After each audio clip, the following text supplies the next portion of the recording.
नमस्कार मंडळी, जय महाराष्ट्र. सर्वांचं स्वागत आहे आपल्या लोकप्रिय यूट्यूब चॅनलवरती.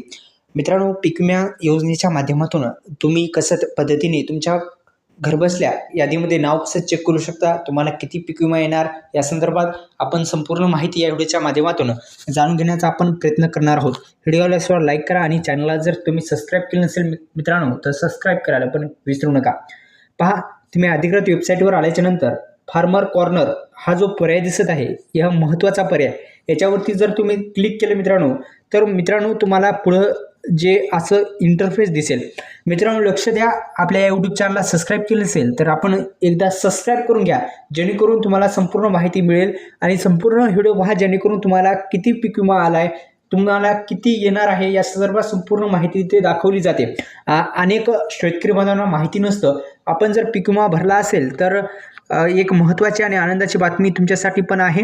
मित्रांनो, तुम्ही जर फार्मर कॉर्नर या पर्यायावरती जर क्लिक केलं आणि पुढे असा इंटरफेस येईल, लॉग इन फॉर फार्मर. याच्यावरती जर तुम्ही क्लिक केलं, गेस्ट फार्मरवरती नाही तर फार्मर लॉग इन फॉर फार्मरवरती क्लिक केल्याच्यानंतर तुम्हाला मोबाईल नंबर आणि खालचा कॅप्चा. आता समजा आपला जो काही नंबर असेल ते नंबर आपण टाकायचा आहे.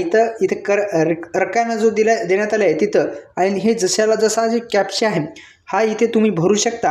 आणि तुमचा जो काही मोबाईल नंबर असेल त्याच्यावर एक OTP येईल आणि OTP आल्याच्यानंतर पुढची प्रक्रिया तुम्हाला दाखवली जाईल. तिथे किती रक्कमसुद्धा दाखवतो. एखाद्याचा मंजूर झाला नसेल तर एकदा CSC सेंटरवर तुम्ही जिथं फॉर्म भरला आहे तिथं एकदा विचारू शकता, माझा फॉर्म मंजूर झाला आहे का नाही, हे सुद्धा तुम्ही पाहू शकता. अशा पद्धतीने तुम्ही स्टेटस चेक करू शकता. धन्यवाद.